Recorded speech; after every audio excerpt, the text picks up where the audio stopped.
ही जिंदगी बच सकती हो और सामने वाला एकमात्र व्यक्ति मुसलमान हो तो क्या उसका खून नहीं लीजिएगा? अगर इन रेडियो पर बबलू, मुन्ना, गुड्डू लिखा रहेगा तो क्या कीजिएगा? उनसे सामान खरीदिएगा या नहीं खरीदिएगा?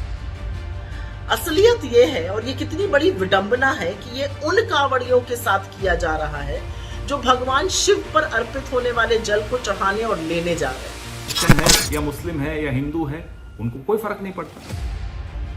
ठीक वैसे ही मैं शाकाहारी खाता हूं तो मेरे को ये नहीं पूछना उचित समझता कि बनाने वाला कौन है।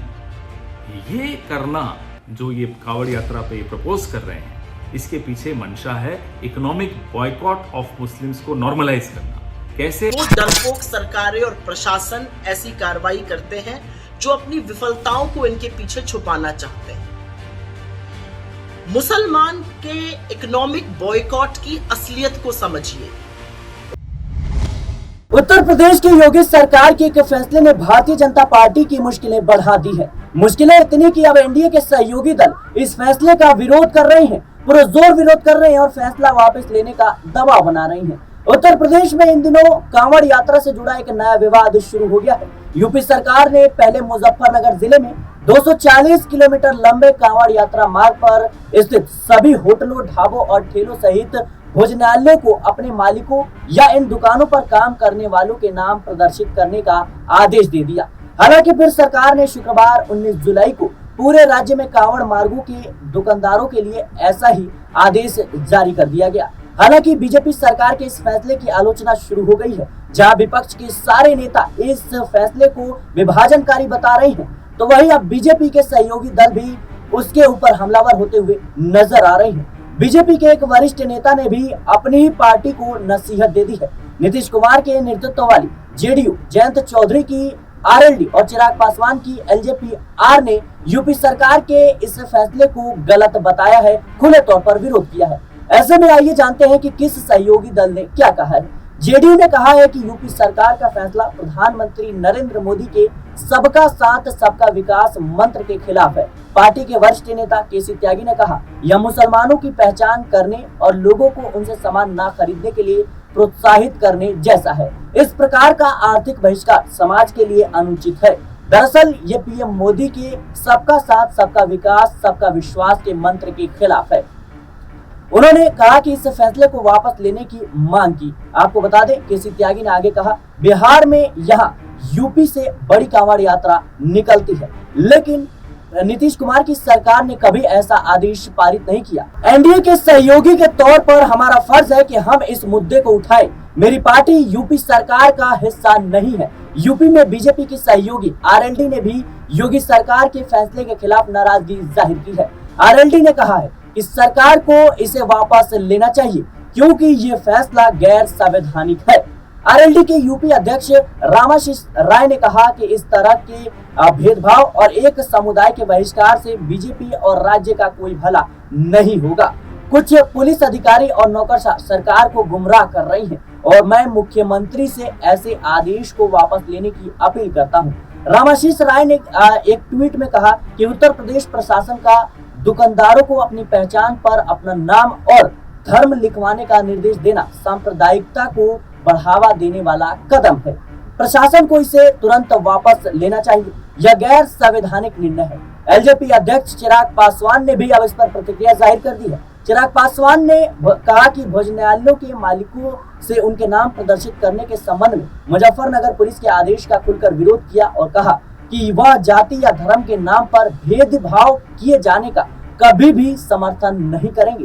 पीटीआई को दिए गए एक इंटरव्यू में जब उनसे पूछा गया कि क्या वह मुजफ्फरनगर पुलिस के आदेश से सहमत है, इस पर उन्होंने कहा कि नहीं, मैं बिल्कुल सहमत नहीं हूँ। चिराग पासवान ने कहा कि समाज में अमीर और गरीब दो श्रेणियों में लोग मौजूद हैं और विभिन्न जातियों और धर्मों के व्यक्ति इन दोनों ही श्रेणियों में आते हैं। चिराग पासवान ने कहा कि हमें इन दोनों वर्गों के लोगों के बीच की खाई को पाटने की जरूरत है। गरीबों के लिए काम करना हर सरकार की जिम्मेदारी है, जिससे समाज के सभी वर्ग जैसे दलित, पिछड़े, ऊंची जातियां और मुस्लिम भी शामिल हैं। समाज में सभी लोग हैं, हमें उनके लिए काम करने की आवश्यकता है।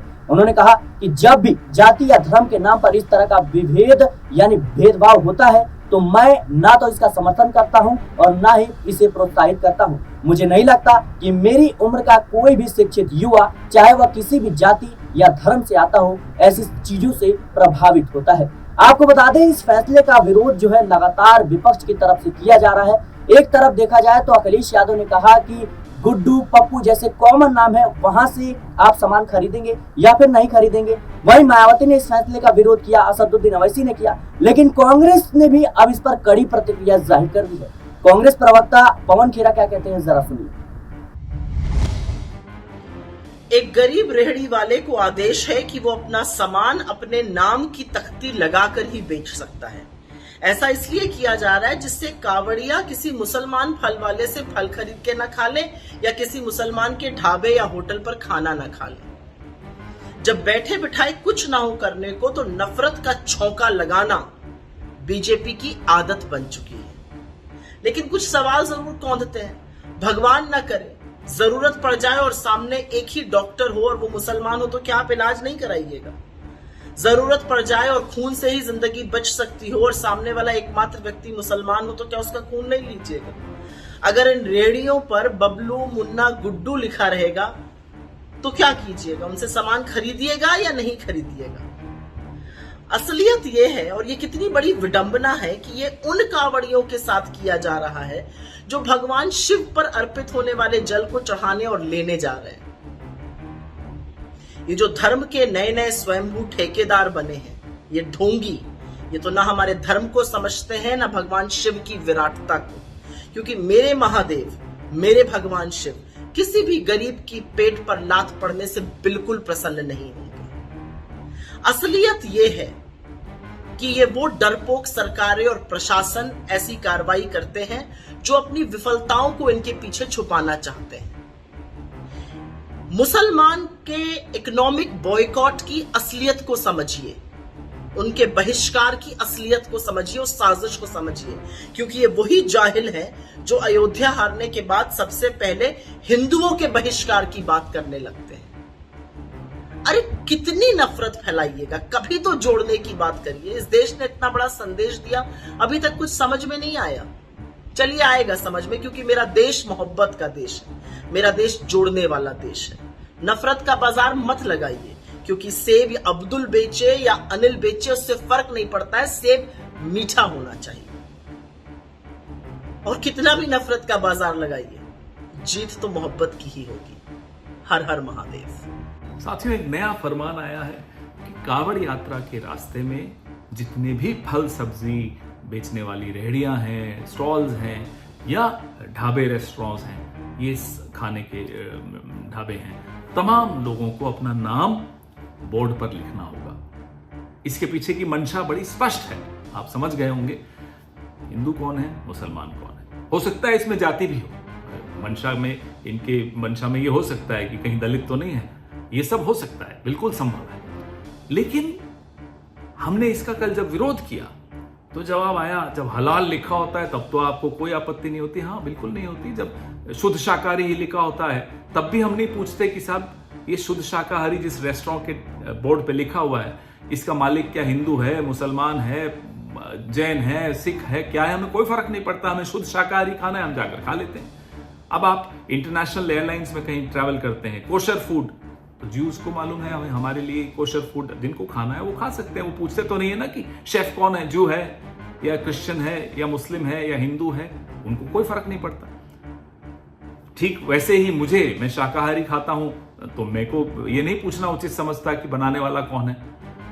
ये करना जो ये कावड़ यात्रा पे प्रपोज कर रहे हैं, इसके पीछे मंशा है इकोनॉमिक बॉयकॉट ऑफ मुस्लिम्स को नॉर्मलाइज करना, कैसे आर्थिक बहिष्कार का सामान्यकरण करना है मुसलमानों का। तो इस मंशा को तो हम कामयाब किसी के लिए नहीं होने देंगे, वो हिंदू के लिए करे हो, मुसलमानों के लिए करे हो, किसी के लिए भी करें, हम नहीं होने देंगे। अब मीट एक्सपोर्टर्स हैं बड़े बड़े 4-5 जो हैं, अल कबीर कौन है मालिक, सबरवाल। अरेबियन एक्सपोर्ट्स कौन है मालिक, कपूर। MKR फ्रोजन कौन है मालिक, मदन एबट। PML इंडस्ट्रीज मालिक कौन है, बिंद्रा साहब है। और एक होमवर्क भी दे दूं, अल दुआ पता लगाइएगा कि जब ये अल दुआ नाम की बीफ एक्सपोर्टर कंपनी बनी थी तो इसके मालिक कौन थे। ये होमवर्क मैं संघ के विचारधारा वाले दोस्तों को दे रहा हूं। जिस तरह से अगर हिंदू मीट एक्सपोर्ट करता है तो रहती तो वो मीट ही है ना, या दाल चावल बन जाती है तो मीट ही रहेगा। ठीक उसी तरह से अगर कोई अल्ताफ या रशीद आम अमरूद बेच रहा है तो आम अमरूद ही रहेंगे, वो गोश्त नहीं बन जाएंगे। तो ये संघ वाले जो लोग हैं बिना सोचे समझे जब कुछ काम करते हैं तो फंस जाते हैं, पहली ही आर्गुमेंट में धाराशायी हो जाते हैं। लेकिन जो षड्यंत्र ये लोग रच रहे हैं, हमारी आपकी जो एक तहजीब है, अब एक उस तहजीब में मुझे याद आता है अलीगंज लखनऊ में, वहां बड़ा मंगलवार के पीछे की जो कहानी है वो सुनकर बड़ा आनंद आता है। दुर्गा पूजा हो, भगवान जगन्नाथ यात्रा हो, सब में कैसे मिलजुल कर इस तहजीब में हम लोग एक दूसरे के त्योहारों में हाथ बटाते हैं, तैयारियां करते हैं। उस तहजीब पर ये हमला बोल रहे हैं, और ये हमला सिर्फ उस तहजीब पर नहीं बोल रही, हमारे आपके घरों में घुसकर तय करेंगे कि कौन क्या खाएगा, किससे खरीदेगा, क्या कपड़े पहनेगा, किस भाषा में बोलेगा। इनको अपने घरों में घुसने से रोकिए। अगर इनको अपने घरों में घुसने से रोकना है तो इस विचारधारा को अपने मोहल्ले से दूर रखिए, अपनी जीवन से दूर रखिए, अपनी विधानसभाओं और लोकसभाओं से दूर रखिए, अपने समाज से दूर रखिए। तभी हम अपने इस खूबसूरत हिंदुस्तान की तहजीब को बचा पाएंगे। जय हिंद। सुना आपने किस तरीके से लगातार इस फैसले का विरोध हो रहा है। एक तरफ इस फैसले को सांप्रदायिकता यानी तनाव बढ़ाने की एक साजिश बताई जा रही है, तो वहीं दूसरी तरफ योगी सरकार का पक्ष है कि कांवड़िए गुमराह ना हो, उन्हें कहां से सामान खरीदना है, कहां से खाना है, ये उन्हें पता हो। वहीं दूसरी तरफ लगातार इस बात पर जोर दिया जा रहा है कि आखिर जो फल है, सब्जियां है, क्या इनमें भी भेदभाव लगे हुए हैं। आखिर कहीं ना कहीं जो रेडी पटरी वाले बेच रहे हैं उनको आप नाम प्रदर्शित करने के लिए बोल रहे हैं, लेकिन ये किस बाग से आया है, किस पेड़ से आया है, उस पेड़ को पानी किसने दिया है, किस ट्रक से आया है, उस ट्रक का ड्राइवर कौन सी जाति का था, क्या अब ये सब पता लगाएगी सरकार? क्या कहीं ना कहीं इस फैसले से अब योगी सरकार पर सवाल उठ रहे हैं? जाहिर सी बात है, जिस तरीके से सावन शुरू होते ही योगी सरकार ने जो है फरमान जारी किया है, कहीं ना कहीं अब नया विवाद शुरू हो गया है। और विवाद इतना कि जो सहयोगी दल है, खास तौर पर चिराग पासवान की बात करें, या फिर हम नीतीश कुमार की जेडीयू की बात करें, या फिर जयंत चौधरी की आरएलडी की बात करें, पूरे तरीके से इस फैसले का विरोध हो रहा है। मायावती ने भी साफ तौर पर इस फैसले का विरोध किया है। फिलहाल इस फैसले को लेकर आपकी क्या राय है, हमें कमेंट बॉक्स में जरूर बताएं। देश और दुनिया की तमाम खबरों के लिए बने रहें नेक्स्ट 9 पॉलिटिकल बाइट के साथ।